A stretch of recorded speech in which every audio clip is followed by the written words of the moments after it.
Hello, and welcome to another episode of Movies, they're pretty good. I'm your host, Travis Dudding, and today we conclude our set in the snow non-Christmas movie series with Quentin Tarantino's eighth film, The Hateful Eight. So, without further ado, let's get into it. So we open on a great, beautiful shot of the Teton mountain range in Wyoming, which is where this takes place. And we get the opening credits over a snowy, snow covered statue of Jesus. And we get that Ennio Morricone score that I talked a little bit about in the Thing episode. But amazing score. Like, just so perfect. I even have the vinyl right here. Just a great score, very good at tension building and mood setting, everything. It's just, it's everything that a score is supposed to do. We see a stagecoach coming from the background into the foreground, and it stops for a lone man out in the snow with a pile of dead bodies behind him. And this guy is played by Samuel L. Jackson. The character is Major Marquis Warren. Basically, his horse got hurt and had to put her down. Her or him, I forget. But the stagecoach is, trying to get to Red Rock, Wyoming, but there's a blizzard on their tail, and this is, why everybody is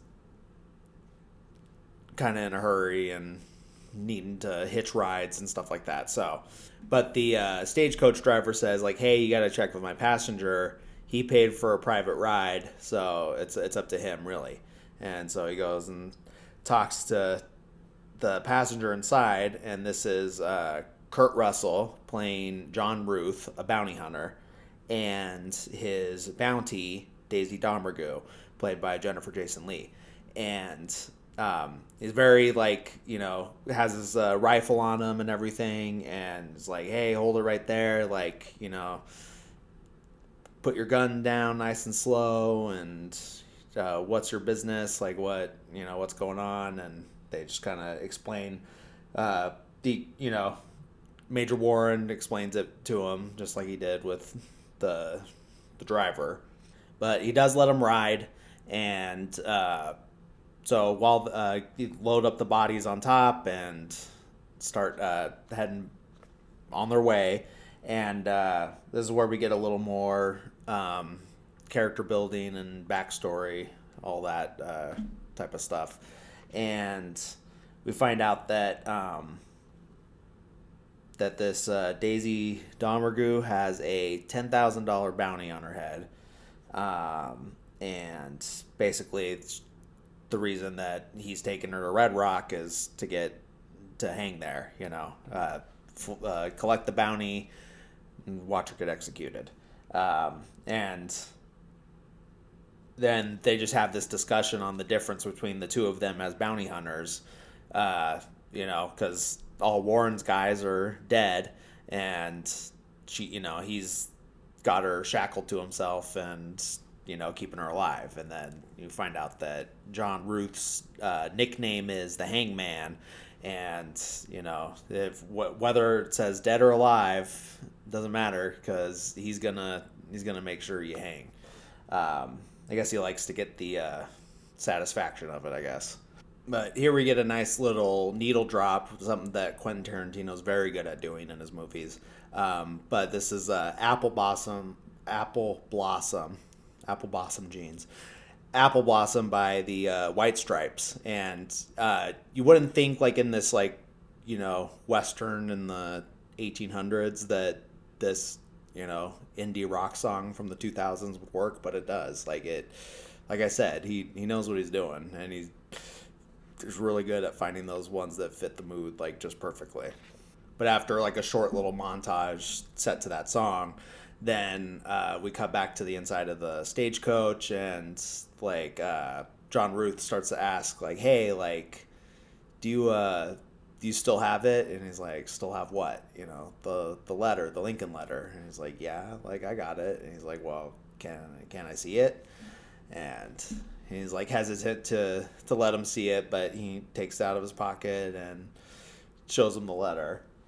And John Ruth gets out his like reading glasses and everything, and he's reading it, and he starts to get like choked up, and he reads the last part out loud. He's like, "Old Mary Todd's calling." He's like, "Oh man, just like he's like very moved by this letter." And that, as one probably would be from reading a letter from Abraham Lincoln, but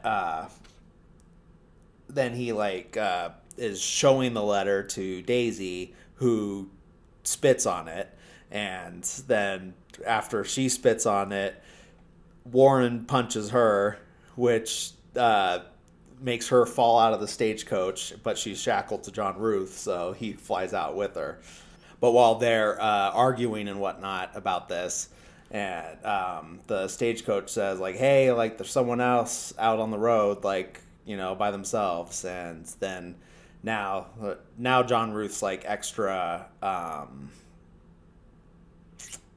suspicious, because he's like assuming that it's somebody who's there with Major Warren, and that it's some plot to let Daisy go and all this stuff. And so he makes Warren put cuffs on, which he's not too happy about, but he does like oblige.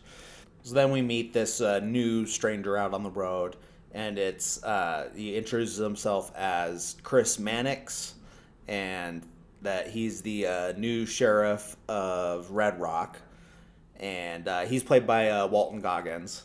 But one funny line is that once he realizes that it's John Ruth and it's Major Warren, he's like, "Oh, y'all having some kind of bounty hunter picnic?"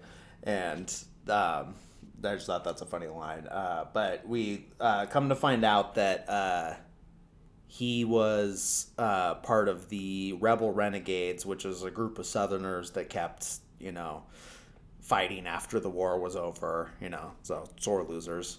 And but we also find out that Major Warren, during the Civil War, had a $30,000 bounty on his head, and it slowly lessened over the course of the war, ending with a $5,000 bounty. But no one ever caught him, and all that stuff. But it was put on him by the South, not just from the law, just upset Southerners basically.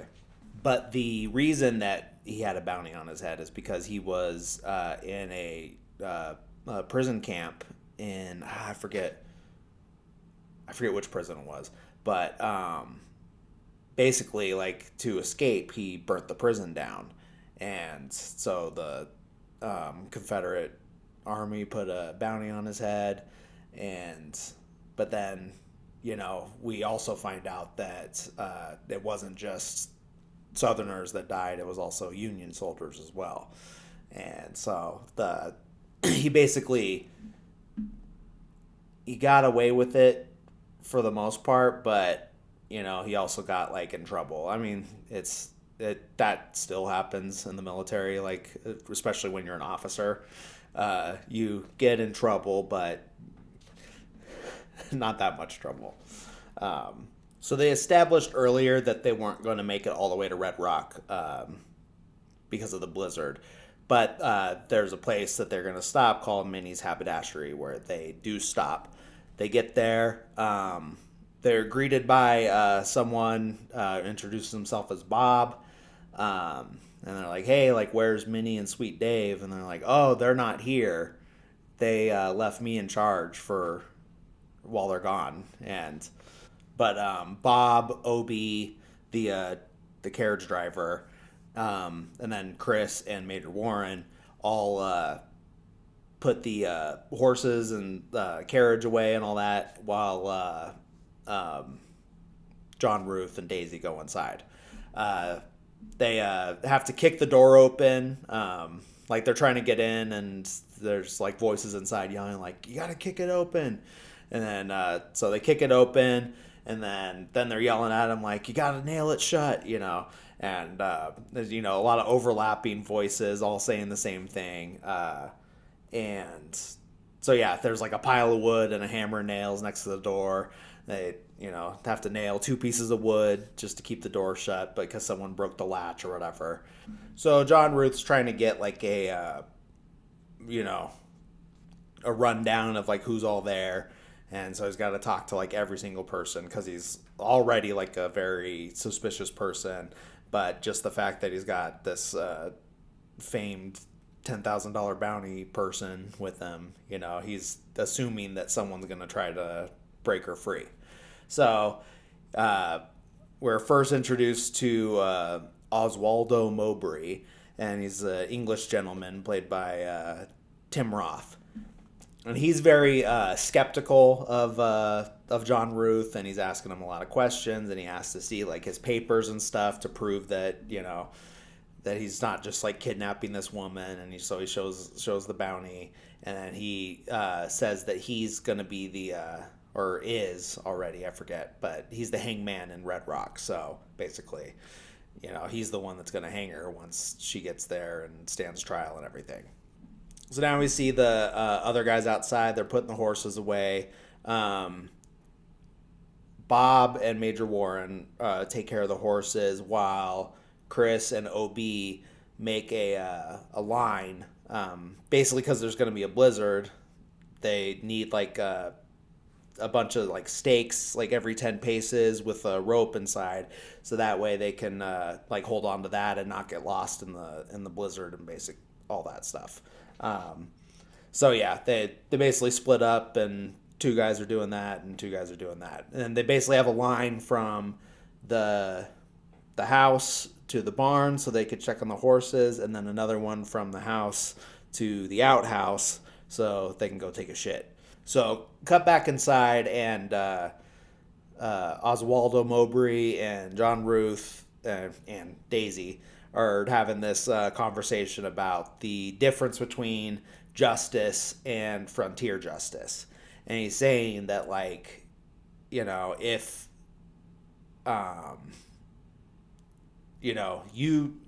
say you're guilty, you murdered people, and this guy's bringing you to Red Rock, you stand trial, they find you guilty, and I hang you. That's justice. But if the family of the victims were to come, barge into this establishment and take you outside and kill you themselves, that would be frontier justice. And basically saying that the difference between it is that the hangman is a disinterested party, basically. So there's no emotion in it. And it's like basically saying that the only difference is the absence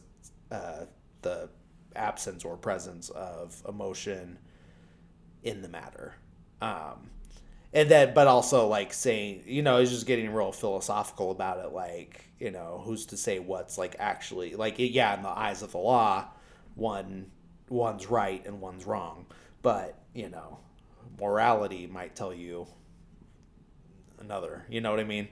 So then John Ruth notices the one of the other guys in the corner who's been, a little quiet, and he's like, "Oh, I need to go talk to that guy and find out who he is."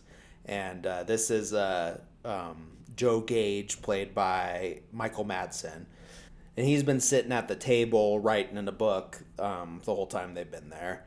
And go talk to him. He says he's writing a memoir, basically, and says that he's on his way to Red Rock he's going past Red Rock, but he's going to go meet or go stay with his mom for Christmas, basically.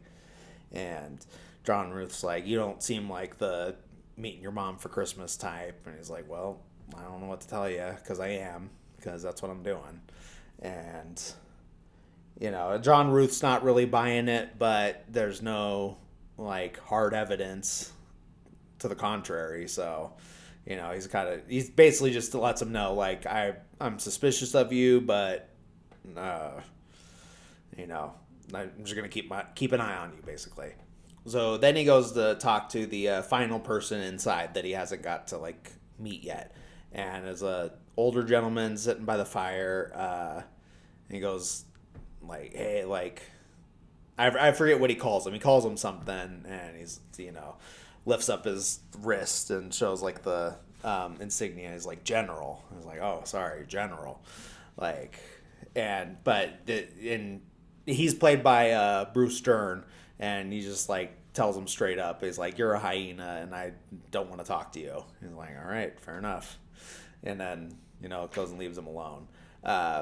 Then they're this interaction's interrupted by Chris and Opie coming back inside from the snow, and then we get the same exact like you gotta kick it open, you gotta nail it shut, you gotta use 2 pieces of wood, and everyone's just yelling like over each other. It's just complete chaos, but that will happen at least one more time. But once those two start getting like settled in and warm and everything, Chris and Mowbray meet, and because they're going to be working together in Red Rock, so they get to talking, and then at some point, Mowbray asks Chris like about if he has a letter from Abraham Lincoln, and they're like, what? He's like, what? I don't have a letter from Lincoln. And Mowbray's like, I was told that you had a letter from Abraham Lincoln, and he's like, and then Daisy says like, no, the other guy, the black fellow. But that's not what she says, but that's what John Ruth says. But yeah, it's not only is it a period piece set shortly after the Civil War, it's also a Quentin Tarantino film, and so the N word is used a lot, unfortunately. Then we cut back to the barn outside, and Warren and Bob are putting the horses up. Warren's starting to kind of interrogate Bob because he's a little suspicious, because he's just suspicious of the fact that Minnie, one, left, and two, put anyone else in charge, because like that's like her pride and joy is this establishment. But then back inside, Chris recognizes the general and is like super excited to meet him. He's like starts fangirling out about him, I guess because he's just a big Confederate Army stan, I guess. And so yeah, he's getting all excited, gets to talking to the general, asks like why he's traveling. He's like, oh, it's my son lived out here, but he passed away, and it's been a few years, and I just wanted to come out here and like buy him like a nice plot of land at the cemetery in Red Rock, and that way he has like a nice burial and all that stuff. And then after all this, then Chris is like, let's toast to your son, and goes and gets some brandy from the table where Joe Gage is sitting at, and then shortly after the toast, Bob and Warren come back in, and then this is where we get the other time of them like yelling at him to, kick the door open and nail it shut and all that. But as Warren's like getting his coffee and getting warm and everything, he notices a piece of like a red jelly bean on the floor, and he clocks that. And he looks up on a shelf and notices that there's jars of candy with like an empty space where it seems like another one should be, but there isn't one. But he doesn't say anything. We just notice that he notices.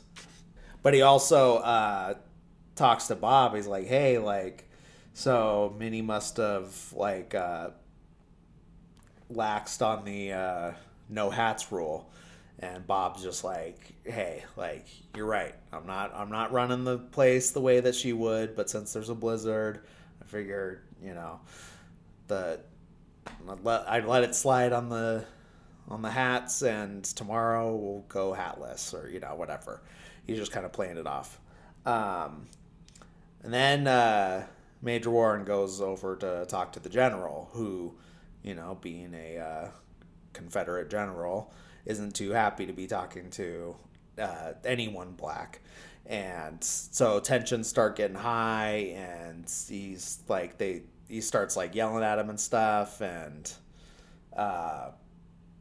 then I think just to ease tensions, Oswaldo is like, hey, like, why don't we just split the cabin in half? Like, this can be like, there could be the north side and the south side, and then the dinner table is neutral ground, you know, and everyone's just like, yeah, whatever. Like, most people don't care. It's basically just the general who's getting all uppity about it. And then Chris tells the general about the bounty on his head, on Major Warren's head, like the old one that, you know. And he's like, that's the one. Like, that's the guy right there. And but then John Ruth, Major Warren, and Daisy is there. But and OB is like, hey, like, I know, like, because they had made a deal. They're like, hey, like, I'll help you protect your bounty if you help protect mine, you know. And so he's like, all right, I know someone here is working with her, you know, at least one person here, maybe two, maybe more. But I know, like, something's not right, and, like, so we got to trust each other and figure out who else we could trust. So then John Ruth makes an announcement. And he's like, and it just announces this. It's like, hey, like, I know someone is, like, trying to help her. So if no one wants to just come right out and say it, I'm gonna assume all of you are. So let me have your guns. And, you know, he takes everyone's guns. You know, for the most part, very reluctantly. When he's getting John Gage's gun, that's who he takes first. And Warren comes up behind him and holds a knife to his neck. You know, so gets all the guns and then puts them all in a bucket. Well, first he, like, breaks them apart or takes them apart, and then puts them in a bucket and has OB go out in the snow and dump them in the outhouse. And OB's like, well, why do I gotta do it? He's like, because you still have your jacket on, and, you know, I forget what the other reason was. So reluctantly he goes and does it. Then Bob makes an announcement saying that the stew is ready. So they start serving up. Chris is trying to talk the general to go sit at the table and eat something, and he's like, I'm not sitting there with a N-word and, you know, all this stuff, and, you know, just being a difficult old racist man. And John and Daisy are having trouble eating when they're cuffed together, so John gets annoyed enough to uncuff Daisy, to, like, just while they eat, but says, like, hey, if you try anything, I'm going to shoot you. And then, so they're eating. Obi finally comes back in. He was, like, trying to get back in, but was just, like, freezing and no one could hear him. But he finally gets in and, like, says, like, I'm not going back out in that shit again, and, like, pulls some cowhide off the wall and wraps himself in it and just lays down, like, right in front of the fireplace. And then, like, Bob goes over and checks on him. He's like, you good? You want some stew? He's like, I'll have stew later. Let me just get warm. And then they start, Chris brings up the Lincoln letter. And then, so they're asking about it. And he's like, man, do you really think that Abraham Lincoln, the president of the United States, would be, like, corresponding with just a soldier, you know? And, you know, it's just like, and then John Ruth's, like, defending him and everything, and then Warren admits, he just kind of laughs and says, like, yeah, it's fake. And then most of them laugh and everything, and even Daisy's like, that's a good one, Warren. You know, stuff like that. And then but then John Ruth's, like, super upset. He's like, it's like, what do you mean? Like, that was a dirty, rotten trick. And he's like, oh, what? Did I hurt your feelings? And he explains, like, hey, the only time that that black folks are safe are when white people are disarmed. And this letter disarms them.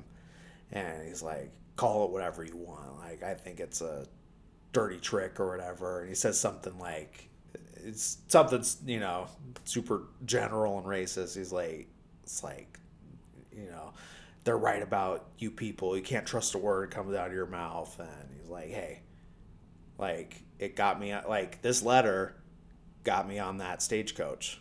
You know, I would have been dead if it wasn't for this letter. So, you know, think whatever you want. And I know you don't have the experience that I have to understand.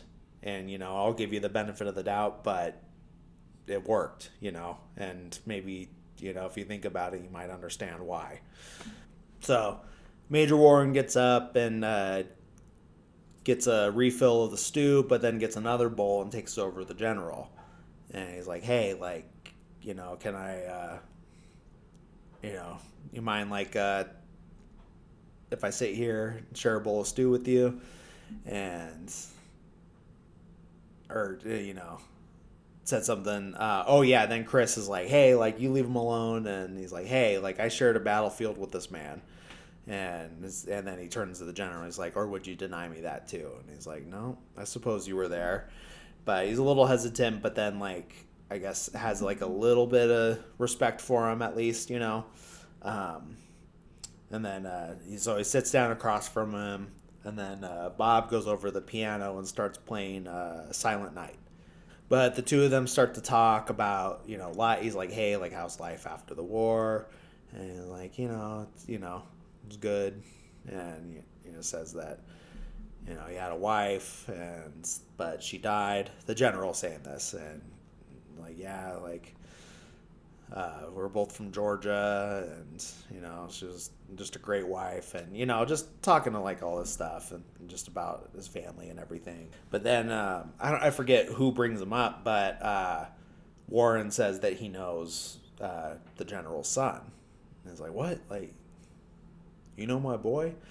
But, like, since he doesn't know, like, what happened to him when he died and all that, he's just, like, desperate for any information on that. And he's like, yeah, I know your son, and I know the day that he died. And he's like, what? Like, you know. Then he gets up to walk away, and the general grabs his arm and he's like, hey, like, do you really know my son? Like, and he's like, you know the day, you know when he died? Or he's like, how would you like to know? And he's like, yeah. He's like, it was the day he met me. And then right after he says, you know, it's the day he met me, takes a pistol out and puts it on the chair. Because earlier, I forgot to mention this, when like tensions were getting high and they're yelling at each other, Warren like kind of pulled his gun out, or like went for his gun, and they're like, hey, like everyone's like, hey, calm down, you can't just shoot an unarmed man, you know, and all that stuff. And Ruth says something. It's like, yeah, that's the thing with these old guys is you can push them down the stairs, and say that they fell, but you can't shoot them. And so, you know, he's starting to get him riled up, and you know, gave him a gun, so now he's not unarmed. And then he starts to say how a bunch of people came up into Wyoming looking for him because of that bounty that was on him, including the general's son. And then he's talking about like how he was, you know, but, you know, most of those guys died because, you know, they either didn't find me, and if they did find me, then they ended up dead. And then he starts saying how like he started like, hey, like just let me go, and I'll never come back, and all this stuff.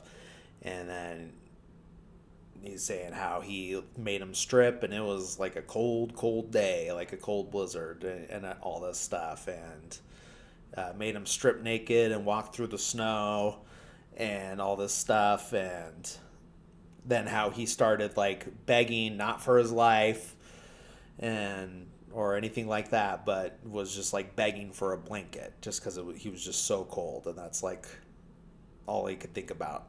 Then he says like, well, he was begging, and he said he'd do anything for a blanket, so I made him crawl through the snow, butt ass naked, and suck him off, you know. And but you know, he's being real funny about it, like, and he's, you know, just trying to get the general worked up, and he's like, It's like, yeah, he sucked on that warm black dingus, and all this stuff, and then uh, basically works him up to where the general grabs the gun to go shoot him. Like, he actually does pick it up, and he doesn't just like reach for it. He picks it up and aims, but then Warren's way faster, so shoots the general dead, and now it's self-defense. So he shoots him. Then Bob quietly shuts the lid on the piano, and fade to black, and then we get like the next like chapter, because there's like chapter introductions on at the beginning of these scenes, and then this one's called Domergue's Got a Secret, and we come back on with narration from Quentin Tarantino talking about what's going on. He's talking about how they're taking the general's body out to the snow and all this stuff. But the most important thing that gets mentioned is that while all this was going down and the general's getting riled up, Daisy or someone poisoned the coffee, and Daisy's the only one that saw it. So after the narration's over, Daisy asks John, because she's still uncuffed, and she says, hey, like, can I go play that guitar over there? And he's like, yeah, whatever, just don't, no funny business. I'm still, because I'll still shoot you. And then, so she goes and picks up this guitar and starts playing a song called Jim Jones at Botany Bay. And while she's playing, we see John Ruth goes over to the coffee pot, which we know has been poisoned, and Daisy knows that's been poisoned. And he pours a cup for himself and a cup for OB. She keeps playing and singing, and we see both of them drink the coffee. And she also notices that John drinks the coffee and kind of has like a smirk on her face. And then he comes over to her and he's like, hey, like, that's the song you like to sing in the carriage, huh? Like, it's actually kind of pretty. Does it have another verse? And she says, yeah. And she starts to sing it, but then it starts to have like some like stuff about John, and she ends with the line that says, and you'll be dead behind me, John, when I'm in Mexico. And then, so this is like, all right, that's it. And he picks up the guitar and smashes it. And so some interesting trivia that, I mean, I think a lot of people know, but maybe not. So the guitar she was playing was actually an antique, like actually from the time period in the late 1800s. And the way it was supposed to go, like, yeah, he's supposed to smash the guitar, but the scene's supposed to cut, and then they switch the guitar. I guess someone didn't tell Kurt Russell this, or he forgot, or or what, I don't know. But so you could actually see Jennifer Jason Leigh break character during that scene, because she's like, hey, whoa, wait, when he smashes the guitar, and she like even like looks, not at the camera, but like like probably like the prop person, or someone, Tarantino, I don't know, but you could tell like she's a little out of character. But I'm glad that they left it in, because it still fits. But yeah, just that just sucks, because it just destroyed this like artifact, but it happens, I mean, like, the value was definitely covered and everything, but then now that's just gone forever. But then Chris goes and pours himself a cup of coffee, but right before he takes a sip, John Ruth and OB start vomiting blood, just like projectile, like, it comes out like all over the table. And then basically saved his life. And then, but he's still like about to drink it, and then but John Ruth, like, as he's like dying, says like, the coffee, and then so Chris like pours it out real fast. And then as as John Ruth is like vomiting blood, Daisy like turns to him and like looks him in the face and smiles and says, "When you get to hell, John, tell him Daisy sent you." And then he punches her, and they both like get knocked to the floor because they're still cuffed together, or they're cuffed together again. And basically like is like wrestling with her, and he gets on top of her and like barfs blood like right on her face. But then she, during this time, grabs his pistol and shoots him. So, I mean, I guess puts him out of his misery if you really think about it. But then before she could shoot anyone else, Warren comes up, puts the gun to her head, and is like, give me the gun, or I'm going to blow your brains out right here." So she gives him the pistol, and then he has everyone but her, because she's cuffed to a dead body, get up against the wall. And so they all go up to the wall and put their hands against the wall. And then once they're all there, he has Chris. He's like, "Chris," or Mannix, whatever, "come over here." And he's like, "Take my pistol." And he's like, "Well, point it at them." And then, he's all confused, like, okay, like, am I not in trouble too? And then he's like, but yeah, he basically knows that the reasoning is like, hey, like, someone poisoned that coffee, and I know it wasn't you because you almost drank it. So, I still don't like you, but I know you didn't poison the coffee, so I could at least trust you a little bit. But he's like, hey, like, someone poisoned the coffee, obviously. And there's a couple other things that are kind of funny here, because, like, I know that that's not Minnie's stew. And he says, like, my mom, made stew, and like, it always tasted the same. Like, you could just tell that it was her stew. And my uncle also made stew, and, I also had that my whole life. And while they, like, they were both really good, I could always tell the difference. Like, I could tell my Uncle Charlie's stew, and I could tell my mom's stew. And he's like, even though it's been 6 months since I've had Minnie's stew, I know for a fact that ain't Minnie's stew. So, or no, that is Minnie's stew. So if you say that Minnie's been gone for a week, then why is her stew fresh like today?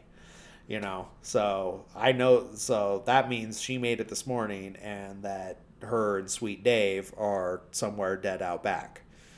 And then he goes over to Sweet Dave's chair, and also points out that if he was going anywhere, that he would have taken that chair with him. And he lifts the blanket off of it, and there's a blood stain, and he's like, and that's Sweet Dave's blood right there. So, but then Bob's like, because he's putting all, most of this towards Bob, and because the Bob's the one that said that he made the stew and like all that stuff. And he's like, well, it's like, you're throwing around a lot of accusations, but I couldn't have poisoned the coffee, because while it got poisoned, I was over playing Silent Night. Says, I know you didn't poison the coffee, but you're working with whoever did. And his final piece of evidence is that if you've been working here, then you would have known about the sign that used to hang over there on that wall right there.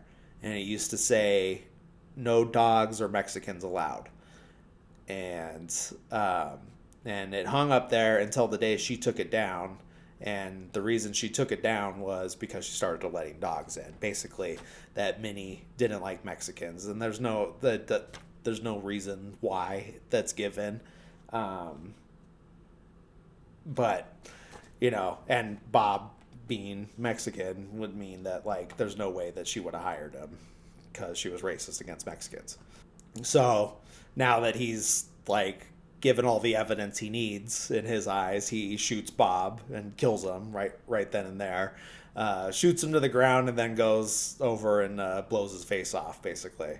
But now they're like, okay, so who did poison the coffee? And Chris, like, just already doesn't like Joe Gage, so he's like, I know who did it. It was him. Like, And he admits it. He's like, all right, fine. Like, I poisoned the coffee because I think he was gonna just start like shooting or whatever. So he admits to it.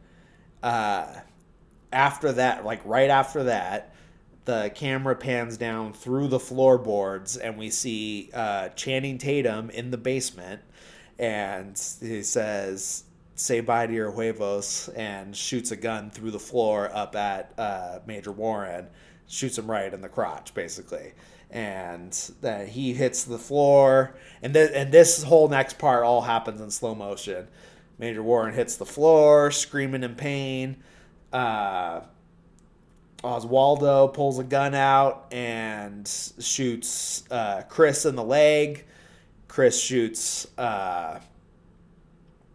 Oswaldo, and he's on the floor now bleeding. And then it cuts to another chapter thing, and then it just says, then we get like a little card that just says earlier that day, and that's a stagecoach coming. So we see the stagecoach arriving at Minnie's. Like I said earlier in the day, 4 guys get out. We recognize 3 of them as Joe Gage, Oswaldo Mowbray, and Bob. But then the 4th one, Channing Tatum, we learn is named Jody. And so the 4 of them arrive at Minnie's. They're driven by a male and female stagecoach driver team. Minnie's there, Sweet Dave is there, her husband, Minnie being a black woman, Sweet Dave, like an older white guy. There's another young black woman there, her name is Gemma. I don't know, and then also another worker there. I don't know if they say his name, but he's working outside. So as they're inside, being all like sweet and everything, we see that Mowbray and Gage like kind of wink at each other and like give like a little signal, and then each of them asks for candy. Mowbray from Gemma and says, "Hey, like, I heard like you're the best jelly bean salesman in Wyoming or something like that," and asked for some jelly beans. And then Joe Gage is talking to Minnie and asking about the like hard candy sticks, basically. While and then Bob's over by Sweet Dave, who's playing chess with the general, who just was already there when they got there.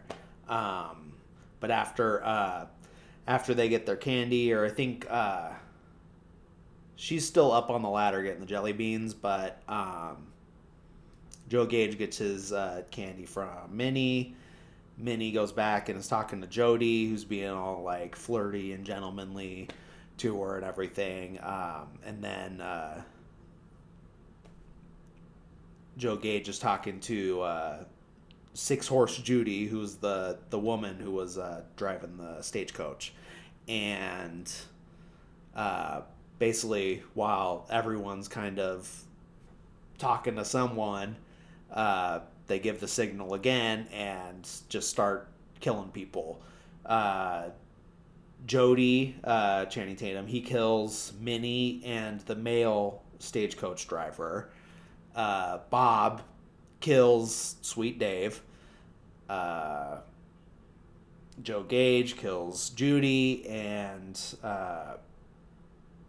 Oswaldo kills Gemma, who's standing on the ladder holding the jelly bean jar and gets shot, and then the jelly beans go everywhere. So that's the missing jar and the jelly bean on the floor that Warren noticed when he got there.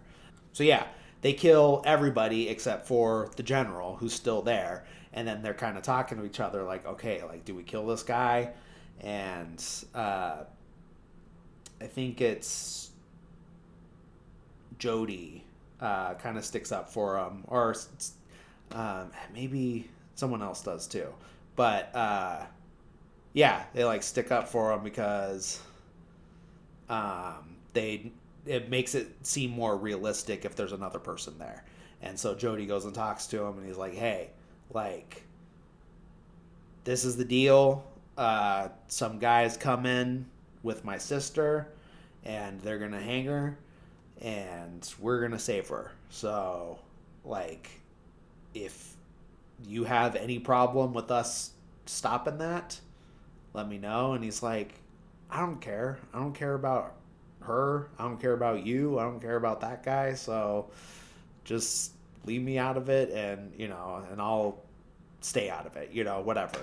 And so he's like, all right, I'll that's a good answer. So you can live, just keep your mouth shut, and otherwise one of us will kill you. So they spend like 4 hours just getting the place ready, making it look like there's the one that are supposed to be there, and cleaning up all the blood and shit. Oh yeah, because Joe Gage also went outside and killed the stable hand that was outside. And he's like, oh, man, like, whatever problem you had with them, like, I just started working here. It's that, I have nothing to do with it. But, these guys are just ruthless killers, so it doesn't matter to them. All they care about is their, their sister and or friend, Daisy. But it's cool because then we get the scene where they first arrive, just from a different perspective. So we could see this time that what we couldn't see before is how they're kind of giving some signals to Daisy. Daisy obviously recognizes all of them. And then, but she's also letting them know because Joe Gage is ready to shoot John Ruth right then and there while he was like getting coffee. But Daisy's like kind of, lets it be known that the new sheriff of Red Rock is here, plus this other bounty hunter, and so they're not alone. And basically it's not going to be as simple as all that. So you need to be patient. So then we get back to where we left off in the present of the story, and Major Warren's on the floor screaming again in pain, and then he gets up on the bed, and we see that he's bleeding pretty bad. Chris is bleeding pretty bad, but he's like walking around with a chair for a walker, basically. And but he gets over to Major Warren's side, and they both have their pistols drawn on the trap door to the basement, and they're basically like telling Jody down there, it's like whoever you are, like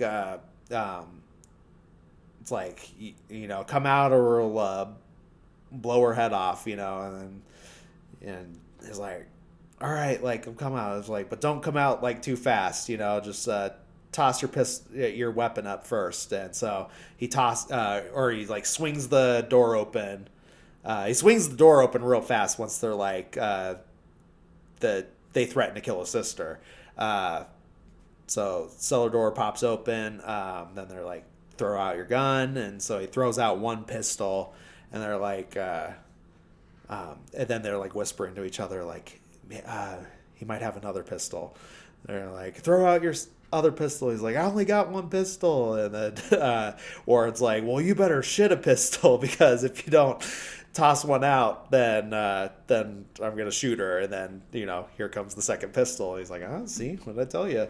So then they tell him to come up, and he comes out with his hands up, and he's sitting there and looks around, and then he turns and sees his sister Daisy, and they smile at each other, and call each other like sibling names and stuff like that. And as they're having this like sweet moment between like two murderers, his head just explodes. The back of his head just explodes because Warren is behind him and shot him in the head, and so and then falls back into the basement, and Daisy's screaming, and they're like, why'd you do that? Like, he was giving up. And he's like, oh, you took too long. And then, he's just like, why, what reason do I have to, like, be nice to you at this point? Plus, he shot me in the nuts. I'm not going to let him get away with that. So then Joe Gage is still over against the wall, and he tells, or Warren tells him, like, hey, like, why don't you sit at the table? Because he just wants everybody, like, in their eyesight, And Oswaldo's, like, got back up on one of the chairs. Like, he's still alive, just very much bleeding to death. And so Joe Gage sits down at the table, or I think he asks, like, can I sit down? And he's like, yeah, sure, whatever. And so he goes and sits down. Oh, yeah, and where he sits is where there is a hidden gun. We saw, like, during the montage of them getting ready after killing everybody, that one of them hid a gun under the table. So that way they would still have one once they've given up their guns. So then Daisy starts to try to negotiate with Chris, saying, like, hey, like, we'll let you go, and you can make a lot of money by, taking the bounty for, Bob over there and all that stuff. And he's like, oh, why would I do that? And then she's like, we're gang members. We're part of the Jody Domingre gang. And, like, he doesn't know who they are, but Warren does. And he's like, oh, yeah, he had, like, a $50,000 bounty, and all the members had a $10,000 bounty, which explains why Daisy had a $10,000 bounty. This is also where we find out, like, the real names of a lot of these people, because, obviously they were just using pseudonyms and everything and pretending to be other people. So Oswaldo Mowbray is actually English Pete Hickox. Bob was actually Marco the Mexican, and Joe Gage was actually Grouch Douglas. And some of them had, like, bigger bounties than 10,000. So Warren makes a point saying that, like, how are you gonna get money off of Bob? Like, I blew his face off. Like, they're not gonna know who that is. This is obviously way before DNA evidence became, like, usable or even, like, detectable. And then she's trying to say that there's 15 other gang members waiting in Red Rock, and if we don't show up, then they're told to kill everybody in the town and all that stuff. But the deal, is like he gets to go free if he just kills Major Warren. And so Warren, like, at this point, shoots her in the foot just to, like, shut her up and everything. And she's just saying, like, hey, like, the deal still stands. You just got to shoot him. And but then when so Warren shoots her in the foot, they go, they try to go for him, and they end up shooting Pete and Grouch, because Grouch, reaches for the gun and everything. And but then Chris just, continues to string her along, after these other guys are dead. And then, it finally just says, no deal. I'm not doing a deal with you. And then she's like, you're going to regret this. And basically he's like, this whole thing is dependent on me believing that you have 15 men waiting in Red Rock. And I don't think you do, because there wouldn't be so much desperation here if there was, like, other people waiting. And she's like, no, like, you don't know what you're messing with. My brother's got an army. And then he's like, bullshit. Like, my daddy ran an army. 400 men for a lost cause. And it's like, I like this part because it's, he's, like, showing, it's not just, like, pride and my dad, like, for, because he admits, like, that it was a lost cause, like, but, you know, and all this stuff. I don't know. I thought that was an interesting wrinkle to it. But, you know, it's like, you know, you don't know shit about an army. Like, my dad ran an army, you know, 400 men, like, and I know, like, you don't have, like, 15 guys out there. But then after, like, he yells this and everything, he passes out in the middle of the room, and then so Daisy is trying to get over to him to, like, grab his gun, and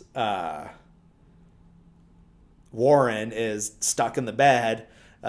You know, he can't move because he's bleeding out, and he's just, like, yelling, like, you know, like, wake up, like, you know, wake up, white boy, you know, all this stuff. And she's, like, desperately trying to get over there, but she's still handcuffed to John Ruth, so she, like, gets to where she could get to, like, a either like a machete or like a axe or something, I forget, and she just starts chopping his arm to where she could, like, pull free, and now she's, like, got his arm, like, dangling from a handcuff, and trying to go for the gun. But right when she gets, like, mobile, Chris finally wakes up and shoots her, and but not, like, dead, or, like, what is he? I think he shoots at her, but she doesn't, like, he doesn't kill her right then. But he's about to blow her head off, and Warren's like, wait, don't. It's like, what do you mean don't shoot her? He's like, why wouldn't I shoot her? He's like, for John Ruth, like, you know, he died, like, to make sure, and, you know, he not only saved our lives from the blizzard, but, you know, so we should, like, honor him by, you know, killing her the way that he wanted to, and basically, like, that shooting her was, like, too good for her. And so then, like, it cuts to them, like, struggling to, like, pull her up on a rope. She's got a noose around her neck, and they're, like, got her, like, up around, like, the one of the beams in the ceiling. And Chris is saying, as my first and last act of Sheriff of Red Rock, I sentence you to death by hanging. And, you know, and they're just, like, watching her die, laughing and smiling. And it's, like, it's pretty, like, without context, it's, like, real fucked up. But then it's like, well, she you know, definitely deserves it. But well, you know, if the stories are to be believed. But so then after she dies, then they're just kind of just laying there, bleeding out and dying together. But then, like, Chris says, like, hey, like, you still got that letter? And he's like, yeah. He's like, can I see it? And, you know, Warren, like, struggles to get the letter out, and they've both just, like, accepted that they're gonna die. And so he gets the letter out, and Chris reads it out loud, and he gets to the part with the old Mary Todd is calling, so I gotta go. And he's like, man, that's a nice touch. And then yeah, and just kind of, like, zooms out, and it's like a weirdly beautiful, poignant moment where two guys are bleeding out next to the hanging dead body of a woman, and that they just executed, plus, like, 5 other dead bodies. So yeah, then it goes to credits, and we get this, like, old country song and everything, and that's the end of the movie. So but before, like, I wrap everything up, I wanted to point out, because I talked a little bit about it in the episode for The Thing, how not only was there recycled score, like, unused stuff for The Thing that Ennio Morricone used for this, but a lot of the like, a lot of parallels in the story and everything too, because, I mean, you know, Kurt Russell in both, the Ennio Morricone score in both. It's a bunch of people trapped in the snow. You don't know who to trust, and a lot of accusations, and a lot of people end up dead. and it ends with two guys dying who didn't really get along throughout the film, but are now like in it together and like kind of on the same team and dying together, just like at the end it was Keith David and Kurt Russell, and then this one it's Walton Goggins and Samuel L. Jackson. I mean, you can even go as far to be like, oh, one white guy, one black guy. I don't know if that's like, was on purpose, who with Tarantino, who knows? It could have been. But yeah. I feel like there's a couple other ones too, but yeah, I've loved this movie. I got to see it when it came out in the special 70 millimeter screening. So I got to see it with an intermission, and it was the extended version, which is the version that's on Netflix. But the way that it's done on Netflix is broken up into 4 episodes, like it's a miniseries, which is easier for people to watch. Like if they did shit like that with this year we had Oppenheimer and Killers of the Flower Moon, both over 3 hours long. But some people can't get over that hump. I've never had a problem with the length of a movie like that. Like, I mean, a little, when we're talking about going to see it in the movies, that's one thing, but like when it comes to being at home, like who gives a shit? You're going to sit there, watch a whole season of a series, but you can't watch a 3-hour movie, That's just me. But, I know people have like ADHD and, can't sit still or don't have attention spans. And, it's just not for everybody. Everyone's different. So no judgment there. But I know there's a lot of people that make excuses that are very contradictory to their actions. But yeah, I got to see it in 70 millimeter. It had the intermission.